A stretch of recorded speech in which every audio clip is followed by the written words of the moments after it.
새해가 되면 사람들은 각오를 새롭게 하며 변화된 삶을 추구하려고 합니다.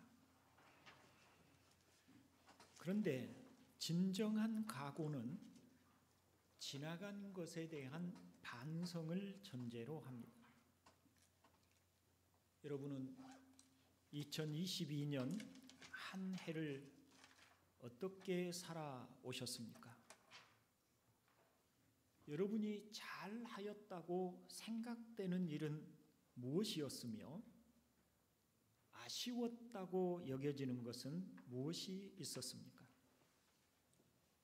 아마도 신앙인들은 일상의 삶에 너무 바쁘고 거기에 치중하느라고 신앙적인 삶을 게으르게 하였다는 아쉬움을 대부분 토로하지 않을까 생각합니다.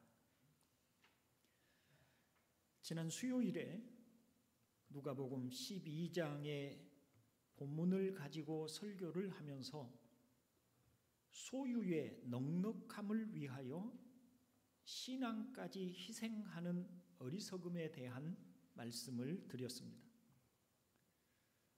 말하자면 덜 중요한 것을 위하여 진정으로 중요한 것들을 놓쳤다는 것입니다. 주님께서는 삼가 모든 탐심을 물리치라 사람의 생명이 그 소유에 넉넉한 데 있지 아니하니라고 말씀을 하셨습니다. 주님은 소유의 넉넉함에 집착하다가 정작 생명의 중요성을 놓치고 있다는 점을 말씀하신 것입니다. 전도서는 인간의 삶이 해벨, 즉 헛됨이라고 하였습니다. 우리는 모두 열심히 무엇인가를 잡아보려고 안간힘을 쓰지만 아무것도 손에 잡히지 않는 허망한 삶을 살아가고 있습니다. 그러니 이 해벨과 같은 삶을 살면서 그리스도 안에서 영생을 위한 삶이야말로 가장 중요한 것, 그 어떤 것과도 비교하거나 또 바꿀 수 없는 그런 중요한 것이라고 말씀드릴 수 있습니다. 신자들에게 있어서 신앙은 다른 어떤 것과 바꾸거나 혹은 후순위로 밀려날 수 없는 최우선적인 일입니다. 여러분도 동의하십니까? 여러분은 지난 해의 신앙의 삶을 우선순위로 두지 못하고 살았던 부분에 대하여 반성을 하셨습니까? 그렇다면 이제 오늘 설교를 들을 준비가 되셨습니다. 로마서 12장은 오직 믿음으로 의롭다함을 얻은 신자들이 이제 어떻게 살아야 할지를 보여주는 말씀입니다. 한마디로 요약하면 신자의 삶 전체가 하나님께 드려지는 영적 예배가 되어야 한다는 것입니다. 너희 몸을 하나님이 기뻐하시는 거룩한 산 제물로 드리라. 이는 너희가 드릴 영적 예배니라 하신 것입니다. 이것은 시대가 바뀌고 상황이 바뀌어도 영원히 변하지 않을 진리입니다. 우리는 지금 2023년 새해 첫날 첫 주일을 맞이하고 있습니다. 올해 우리는 구속함을 받은 하나님의 자녀로서 어떻게 하나님께 드려지는 영적 예배의 삶, 산 제물로 드려지는 영적 예배의 삶을 살 수 있을까요? 짤막하지만 오늘 본문 속에서 세 가지를 볼 수 있습니다. 게으르지 말라는 것과 열심을 품으라는 것, 그리고 섬기라는 것입니다. 먼저 영적 삶을 위하여 게으르지 말라는 권면을 듣습니다. 일반적으로 우리는 게으름이라고 하는 것을 아무것도 하지 않고 그저 뒹굴거리기만 하는 것으로 생각합니다.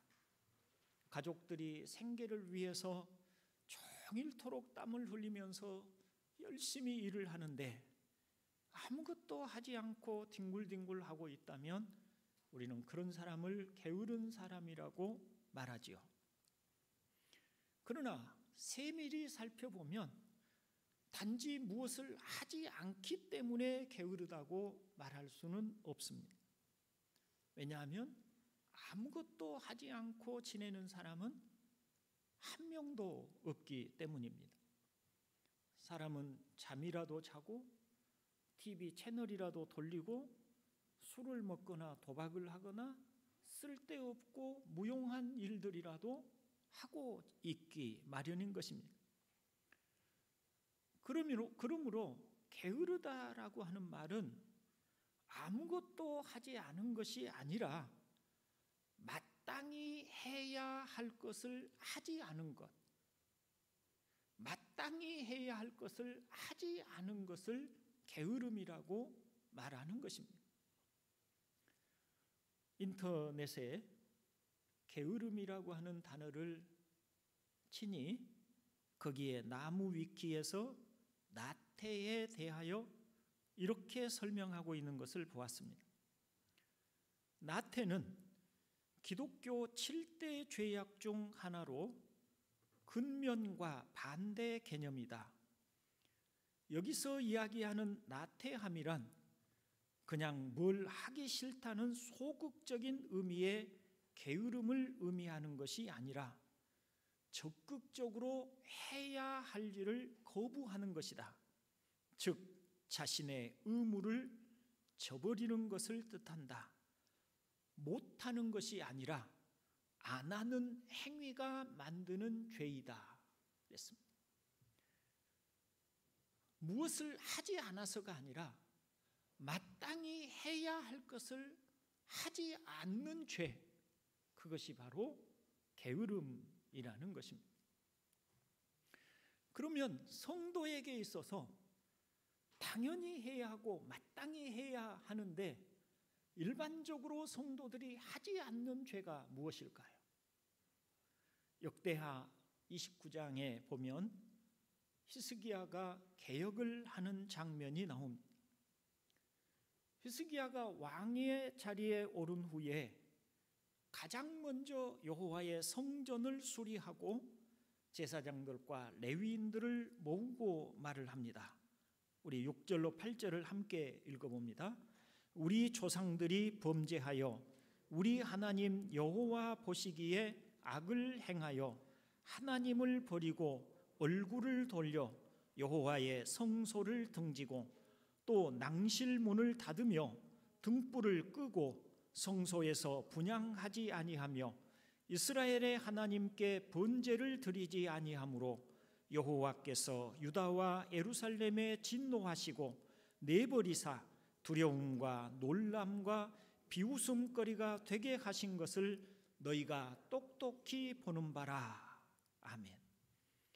히스기야는 이런 얘기를 하고 있습니다.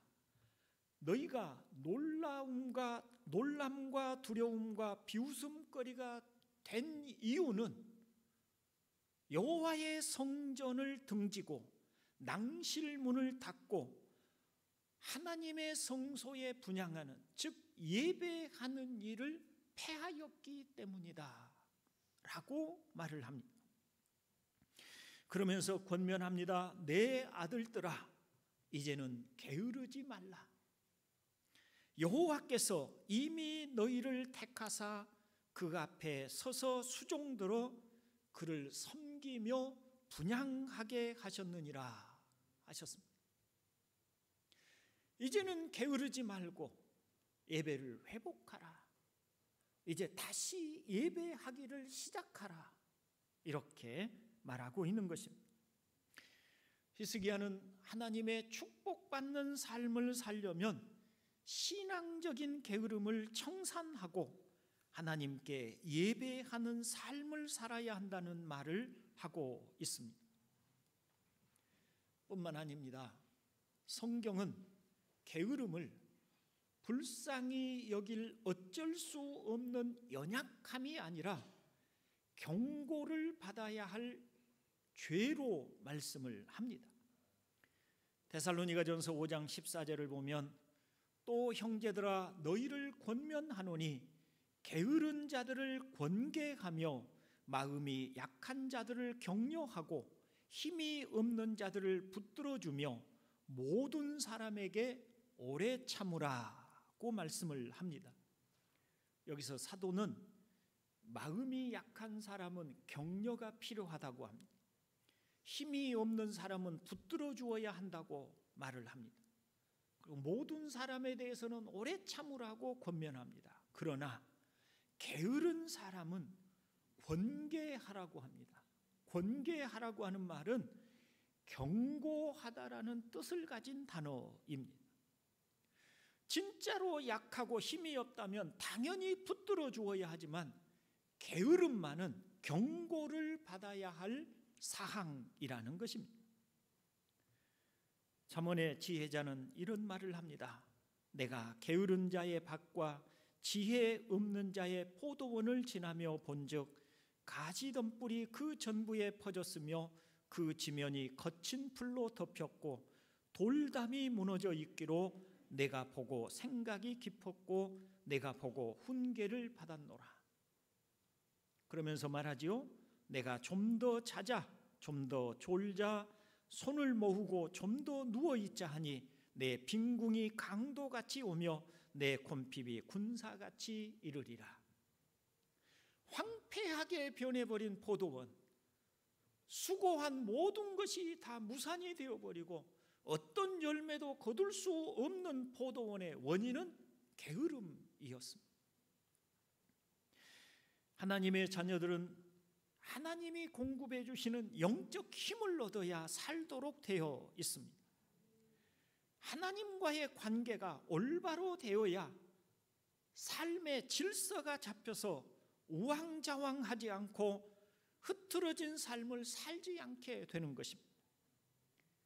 하나님과의 관계에 평화를 누리지 못하면 그 신자의 삶은 공허하고 무질서해집니다. 마치 돌보지 않은 포도원처럼 엉망이 되어 버리는 것입니다. 그렇기 때문에 게으름은 경고를 받아야 합니다. 신앙적 게으름, 예배의 삶에 대한 게으름은 경고를 받아야 할 악이며 죄인 것입니다. 게으르게 살면 신자의 삶은 어떤 열매도 거둘 수 없으며 불안하고 확신 없는 상태로 삶을 살 수밖에 없는 것입니다. 형제 여러분, 지난 한 해를 살아오면서 예배 생활에 게으르지는 않았습니까? 예배란 단지 정해진 순서를 따라 정한 시간에 모여서 함께 찬송을 부르며 설교를 듣다가 돌아가는 것을 의미하는 것이 아닙니다. 하나님은 그런 예배를 말씀하고 있는 것이 아닌 것입니다. 진짜 예배란 너희 몸을 산 제물로 바치라고 하는 참된 영적 예배란 자기 깨어짐을 경험하는 시간이어야 합니다. 하나님의 말씀을 듣고 때로는 위로를 통해서 힘을 얻기도 하고 때로는 잘못 살아온 삶에 대한 책망을 듣고 마음 깊이 회개하고 뉘우쳐야 하며 하나님의 자녀가 살아야 할 마땅한 도리를 듣고 내가 그렇게 살아야 하겠구나라고 결단하는 것이 예배 중에 있어야 하는 것입니다. 이렇게 자기 깨어짐을 경험한 사람들이 일상의 삶으로 돌아가 말씀을 들으며 결단한 바대로 살려고 힘쓰게 되고, 또 그렇게 산 삶의 열매를 가지고 하나님 앞에 나와 예배드리며 하나님께 자신의 삶의 열매를 드리는 것입니다. 이것이 산 예배, 이것이 영적 예배인 줄로 믿습니다. 기억하셔야 합니다. 예배가 권태로워지면 삶도 권태롭게 되는 것입니다. 말하자면 우리는 예배한 만큼 살 수 있고 사는 만큼 하나님께 예배할 수 있다고 말할 수 있는 것입니다. 부디 올 한 해는 게으르지 않고 열심을 내어 예배하는 성도가 되기를 원합니다. 예배 때마다 자기 깨어짐을 경험하며 하나님의 말씀이 자기 가슴에 와서 후벼파며 우리 마음 신비에다가 말씀을 새겨 넣는 역사를 경험하는 그런 한 해를 보낼 수 있기를 주님의 이름으로 축원을 드립니다. 두 번째로 열심을 품으라는 권면을 봅니다. 본문에 열심을 품고라고 하는 단어는 끓다, 타오르다라고 하는 뜻을 가진 단어입니다. 부지런하여라고 하는 단어는 열심이라는 단어이지요. 그러니까 게으르지 말고 끓어오르는 열정으로 부지런히 주님을 섬기라는 권면입니다. 사람은요, 자기가 좋아하는 것에 열심을 내게 되어 있습니다. 그러니 우리는 당연히 하나님께 대해서 열심을 내야 하지 않을까요? 왜냐하면 하나님을 우리가 사랑하기 때문입니다. 요즘 젊은 사람들의 연애하는 것을 저는 잘 알지 못하지만 여러 지면이나 주변에서 흘려 듣는 이야기들을 통해서 보면 연애하는 젊은이들은 날마다 만나거나 통화를 하거나 날마다 소통한다고 합니다. 저희 때는 그렇게 못했지요. 그때는 그저 편지나 한번 보내면 답장이 올 때까지 기다리고 그렇게 지냈었지만, 지금의 젊은이들은 날마다 서로에게 이야기하고 대화를 나누고 얼굴을 보고 같이 음식을 먹고 그렇게 보낸다고 합니다. 왜요? 사랑하기 때문에. 사랑하니까 저녁에 하루 종일 일한 피로를 휴식으로 풀어야 하는데도 사람을 만나고 같이 시간을 보내게 되는 것입니다. 우리가 하나님을 사랑하면 우리의 마음 또한 하나님을 향하여 이와 같으리라고 믿습니다. 그러므로 누가 예배하느냐라고 물으면 자신이 하나님으로부터 구원받은 것을 아는 사람이 예배하는 것입니다. 왜냐하면 구원을 받았다라고 하는 것은 자신이 어떤 죄인이었는지를 안다는 의미이기 때문입니다.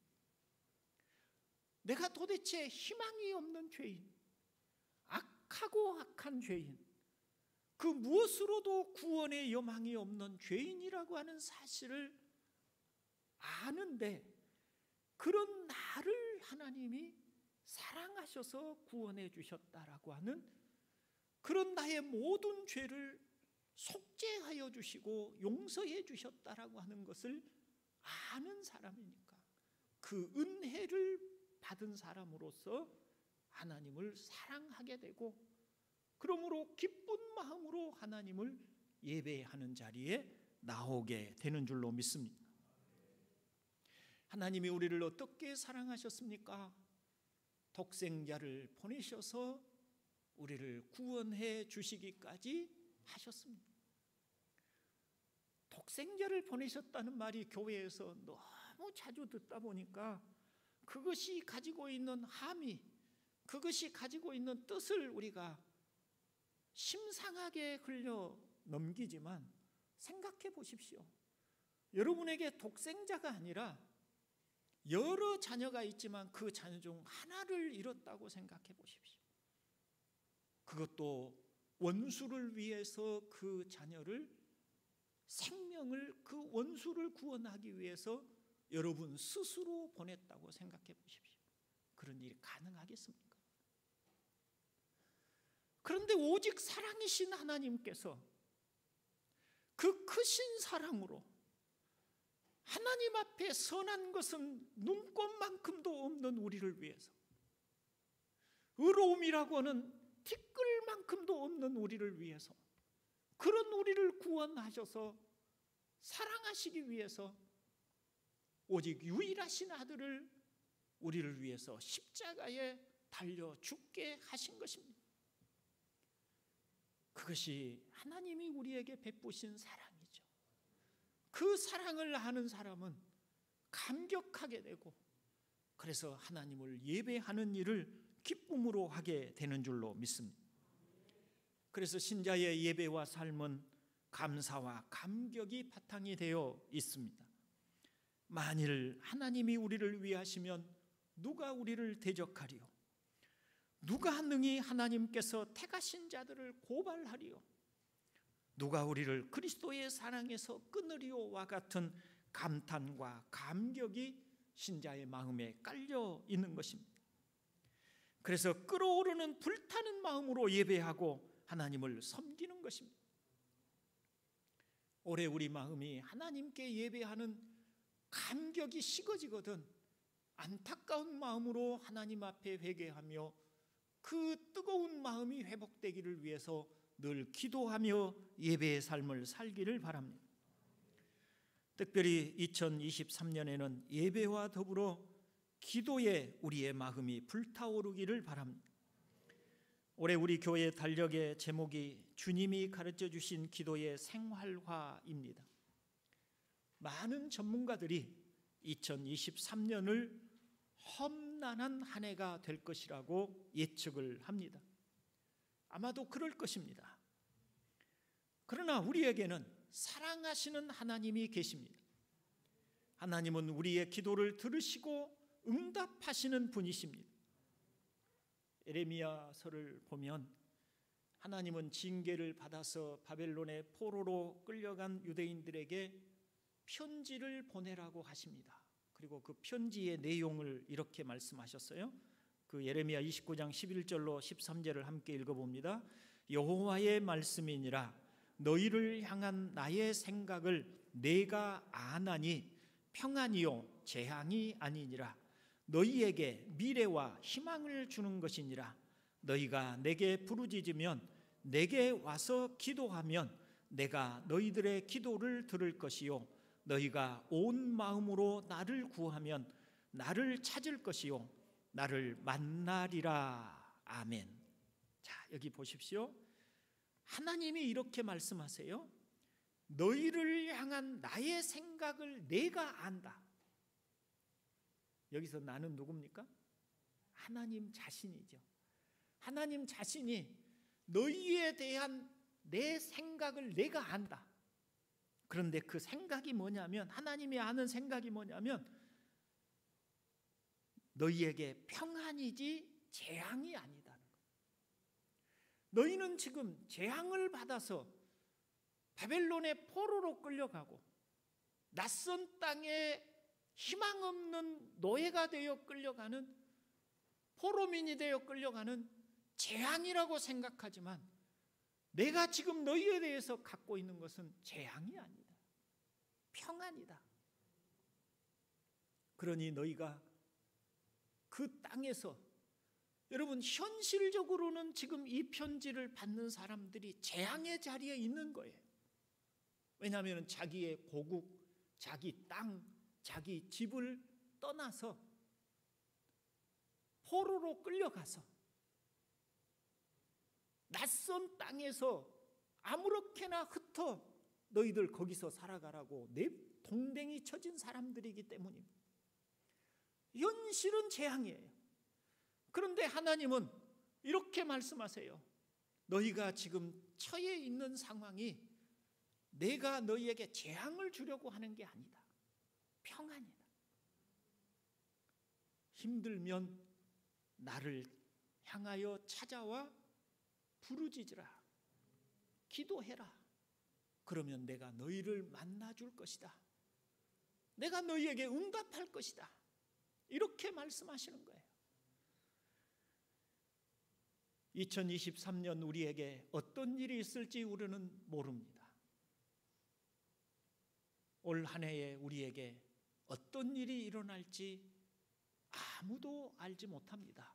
전문가들은 자신들이 가지고 있는 전문 지식을 가지고 이런저런 예측을 하지만, 그러나 한치 앞을 내다볼 수 없는 것이 우리의 인생인지라 이 한 해 우리 앞에 어떤 일이 놓여 있을지 모릅니다. 그런데 어떤 상황에 처할지라도 우리를 향한 하나님의 마음은 한 가지입니다. 사랑입니다. 평안입니다. 축복입니다. 우리에게 재앙을 내리고 미워하고 원수처럼 대하고 싫어하고 내 동댕이 치고 내버리시는 하나님이 아니신 것을 아셔야 합니다. 그러므로 우리가 힘들 때는 뭘 하라는 겁니까? 기도하라는 것입니다. 부르짖으라는 것입니다. 그러면 하나님이 만나주시고 우리가 재앙이라고 생각했던 것들을 합력하여 선으로 바꾸어 주실 줄로 믿습니다.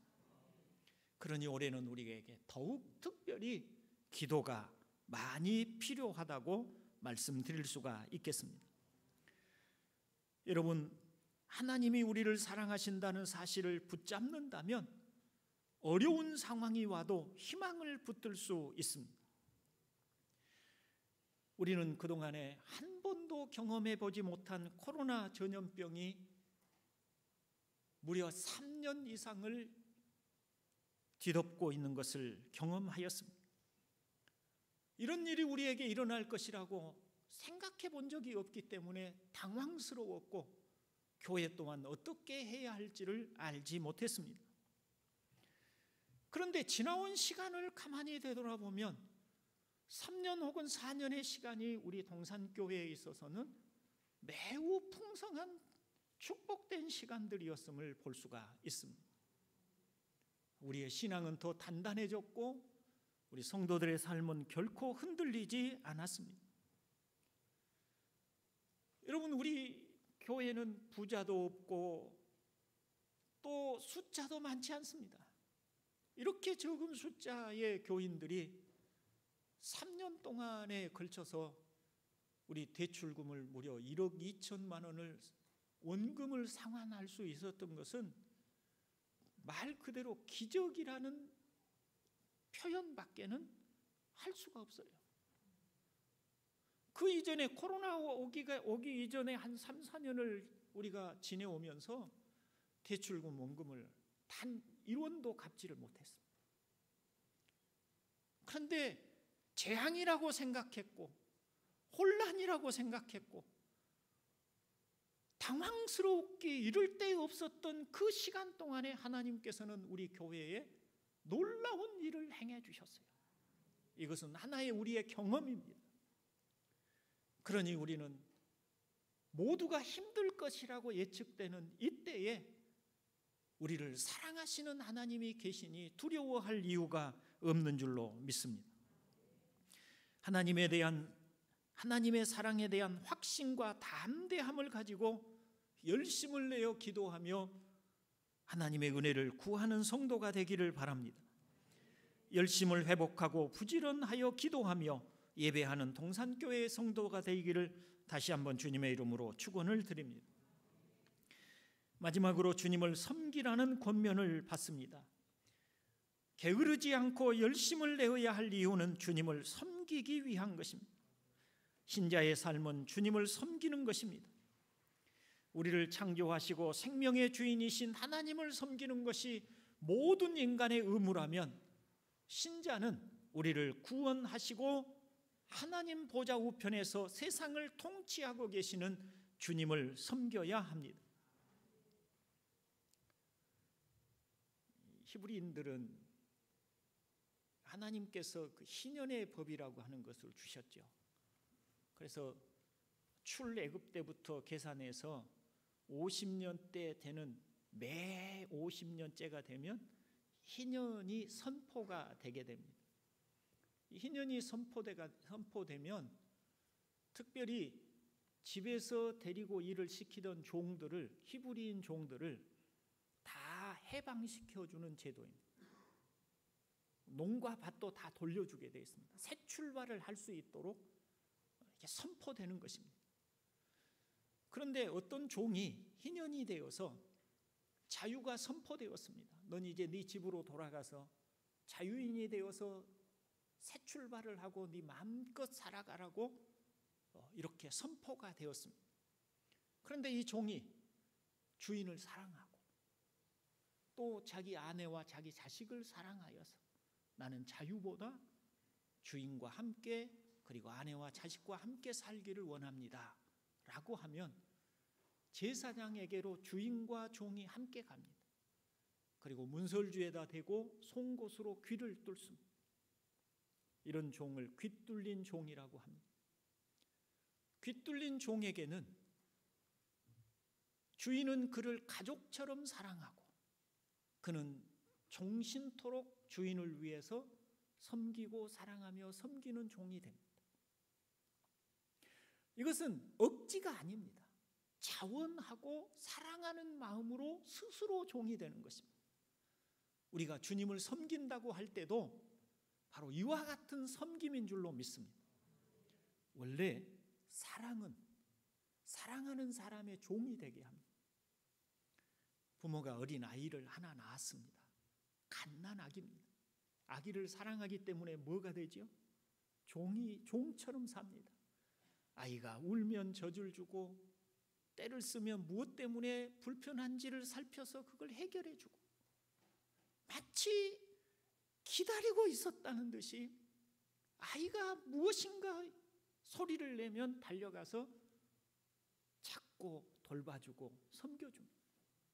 사랑하기 때문에 자신이 그 아이의 종처럼 행하면서도 그걸 종이라고 생각하지 않고 즐거움과 기쁨으로 하는 것입니다. 하나님이 우리에게 하나님을 섬기라고 할 때 하나님이 무엇이 부족하셔서 우리에게 섬기라고 하신 것이 아니라 하나님과 이런 사랑 안에서 함께 교통하며 사랑으로 섬기기를 원하셔서 그리하신 줄로 믿습니다. 주님은 제자들을 사랑하셔서 자기 목숨을 주시기를 원하셨지요. 그래서 그 제자들의 발을 씻겨주면서 내가 선생으로 혹은 주인으로 너희를 이와 같이 발을 씻겨주고 섬겼으니 너희도 이와 같이 서로 섬기는 것이 마땅하니라 이렇게 말씀을 하셨습니다. 여러분, 주님은 우리 눈에 보이는 분이 아니십니다. 우리가 눈에 보이지 않는 주님을 무엇으로 섬기겠습니까? 주님이 우리에게 돈을 갖다 바치라고 하십니까? 그 돈을 우리가 교회 헌금할 때 주님 앞에 바치지만 이 돈을 주님이 가져가다가 어디다 쓰시나요? 그러는 거 아니잖아요. 우리가 무엇으로 주님을 섬기겠습니까? 그런데 주님은 우리에게 섬기라고 하십니다. 도대체 뭘 섬기라는 것일까요?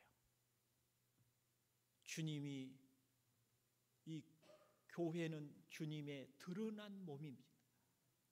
주님이 교회의 머리이시고 교회는 주님의 몸이라고 성경은 그렇게 말씀을 합니다.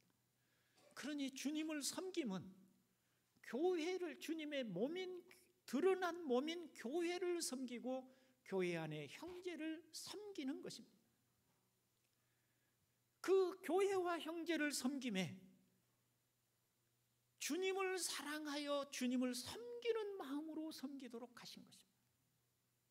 그것이 산 예배로 영적 예배로 드리는 우리의 삶인 줄로 믿습니다. 세상은 이기적인 세상입니다. 다 자기를 위해서 살고 자기에게 유익되는 방향으로 살고 자기에게 도움되어야 한다고 생각합니다. 그러나 주님은 우리에게 너를 위해서가 아니라 주님을 사랑하여 이타적으로 살라고 하십니다. 교회의 믿음의 형제를 사랑하고 교회를 섬기며 교회를 사랑하는 자로 주님을 섬기는 마음으로 그렇게 섬기며 살라고 하십니다. 그것이 주님을 사랑하는 영적 예배라고 말씀하십니다. 올 한 해 우리 동산교회 모든 교우들이 서로의 친구가 되어주고 서로를 섬겨주는 사람이 되고 서로 더 깊이 사랑하고 서로의 마음을 보듬어 줄 수 있는 그런 교회가 될 수 있기를 원합니다. 그 형제 자체가 사랑스러워서가 아닙니다. 그 형제 자체가 뭔가 특별한 점이 있어서가 아닙니다. 나에게 도움이 되고 덕이 되기 때문이 아닙니다. 주님이 그를 사랑하라고, 나를 사랑하듯이 그를 사랑하라고 우리에게 하셨기 때문입니다. 그렇게 우리가 형제를 사랑하고 교회를 사랑하고 뜨겁게 기도하고 자기 깨어짐의 마음으로 하나님을 예배하고 우리가 올 한 해를 산다면 하나님께서 우리의 예배를 받아주실 줄로 믿습니다. 그리고 그런 우리를 축복하실 것입니다. 그것이 하나님을 믿고 섬기는 자의 복된 삶인 줄로 믿습니다. 이와 같이 복된 은혜가 있기를 주의 이름으로 축원을 드립니다. 이 시간에 우리 함께 잠깐 기도합니다. 오늘 말씀을 통해서 하나님께 산 제물로 영적 예배로 드리는 삶을 살라고 요구하시는 하나님의 말씀을 우리 마음에 담고 우리가 그와 같은 삶을 살기를 하나님 앞에 잠깐 기도하겠습니다. 자비로우신 아버지 하나님, 오늘 우리에게 말씀을 주시나이다. 하나님께서 우리에게 오늘 주신 말씀이 우리 마음에 새겨지기를 원합니다. 첫 주일 예배에 우리에게 영적 예배의 삶을 살라고 하셨사온데 하나님 아버지, 게으르지 않고 이 예배의 삶을 살기를 원합니다. 형제를 사랑하고 섬기는 삶을 살며 또한 하나님 아버지, 하나님께 예배하는 일에 게으르지 않고 뜨겁게 기도하며 살기를 원합니다. 우리 동산교회 형제들에게 하나님께서 은혜를 베푸시며 우리의 마음을 다하여 하나님을 섬길 수 있고 영적 예배의 삶을 살도록 축복해 주시옵소서. 감사를 주께 돌려드리옵나이다. 자비로우신 아버지, 오늘 우리에게 주신 말씀을 첫 주일에 우리에게 주신 말씀을 우리 모두의 마음에 새겨 주시옵소서. 1년 동안 영적 삶을 살게 하시옵고 게으르지 않고 깨어 기도하며 또한 형제를 섬기는 삶을 열심히 살도록 우리를 도와주시옵소서. 예수님의 이름으로 기도드리옵나이다. 아멘. 교회 소식 말씀드립니다. 2월 10일부터